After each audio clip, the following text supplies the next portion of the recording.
എല്ലാവർക്കും നമസ്കാരം. ഇന്ന് ഞാൻ ചക്ക കൊണ്ട് എരിശ്ശേരിയാണ് ഉണ്ടാക്കുന്നത്. ചക്കയുടെ സീസൺ തീരാറായി. ഞാൻ ഇതുവരെ ചക്ക കൊണ്ട് എരിശ്ശേരി ഉണ്ടാക്കിയില്ല. ചക്ക പുഴുക്കൊക്കെ ഉണ്ടാക്കണ കാണിച്ചു തന്നു. അപ്പോൾ ഇത് നല്ല ചക്ക കിട്ടി എനിക്ക്. ഇത് വെളുത്ത കളറാണെന്നേ ഉള്ളൂ. നല്ല മൂത്ത നല്ല വലിയ ചക്കച്ചുളയാണ്. ചക്ക എരിശ്ശേരി ഉണ്ടാക്കാൻ ചക്ക വട്ടത്തിൽ ആണ് അരിയാറ്. ഞാനിത് വട്ടത്തിൽ അരിഞ്ഞെടുക്കാം. ഞാൻ എരിശ്ശേരി കൽച്ചട്ടിയിലാണ് വയ്ക്കുന്നത്.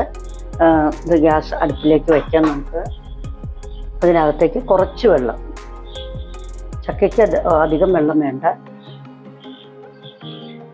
ഒരു 1/4 ടീസ്പൂൺ മഞ്ഞൾപ്പൊടി. ഇതിനകത്ത് ഞാൻ മുളക് പൊടി ചേർക്കുന്നില്ല. മുളക് പൊടി ചേർത്ത് ഉണ്ടാക്കാറുണ്ട്. ഞാനിപ്പോൾ മുളക് പൊടി ചേർക്കാതെ ഉണ്ടാക്കുന്നത് എരിശ്ശേരിയാണ്. കുരുമുളക് പൊടി 2 ടീസ്പൂൺ ഇടുന്നുണ്ട്.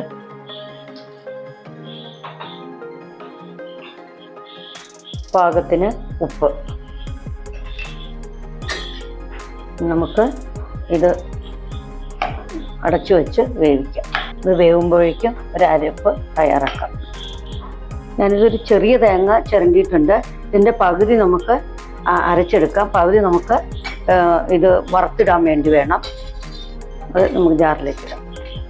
1/4 ടീസ്പൂൺ ജീരകം, ഒരു തണ്ട് കറിവേപ്പില. ഇത് നന്നായിട്ട് അരച്ചെടുക്കാം. തേങ്ങയും ജീരകവും ഞാൻ അരച്ചെടുത്ത് വെച്ചു. അതവിടെ ഇരിക്കട്ടെ. ചക്ക വേവിക്കാൻ അടുപ്പത്ത് വച്ചിട്ടുണ്ട്. അപ്പോഴേക്കും അതിന് വറുത്തിടാൻ, തേങ്ങ വറുത്തിടാനുള്ളത് പെട്ടെന്ന് തന്നെ ചെയ്തെടുക്കാം. അതിന് കുറച്ച് എണ്ണ ഒഴിച്ച് നമ്മൾ ആദ്യം കടുക് വറുക്കണം. എന്നിട്ട് തേങ്ങയിട്ട് മൂപ്പിക്കണം. എണ്ണ ചൂടായിട്ടുണ്ട്.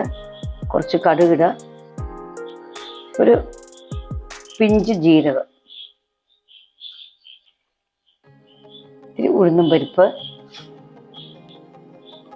വറ്റൽമുളക്,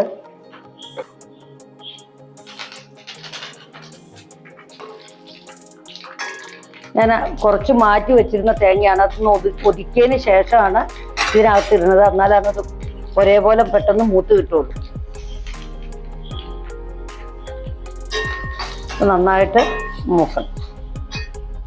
ഇത് ചക്കയൊക്കെ നന്നായിട്ട് ഉടഞ്ഞിട്ടുണ്ട്.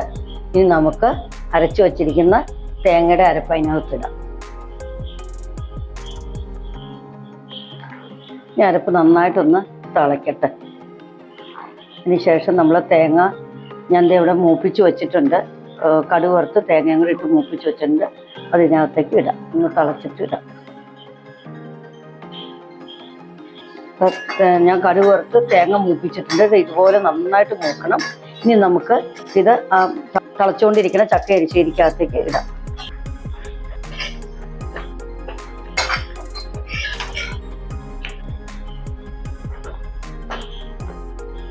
നല്ല സ്വാദുള്ള ഒരു ചക്ക എരിശ്ശേരിയാണ്. തേങ്ങയുടെ മൂത്ത മണമൊക്കെ വരുമ്പോൾ നല്ല എരിശ്ശേരിയുടെ മണം വരുന്നുണ്ട്. എരിശ്ശേരി റെഡിയായി. ഞാനൊരു സെർവിങ് ബൗളിലേക്ക് വിളമ്പിയെടുക്കാം. നല്ല സൂപ്പറായിട്ടുള്ള ചക്ക എരിശ്ശേരി റെഡിയായി. നിങ്ങൾ ഇതുപോലെ ഉണ്ടാക്കി നോക്കൂ. എൻ്റെ ചാനൽ നിങ്ങൾക്ക് ഇഷ്ടപ്പെടുവാണെങ്കിൽ ലൈക്ക് ചെയ്യാനും ഷെയർ ചെയ്യാനും കമൻറ്റ് ചെയ്യാനും മറക്കരുത്. Okay, by.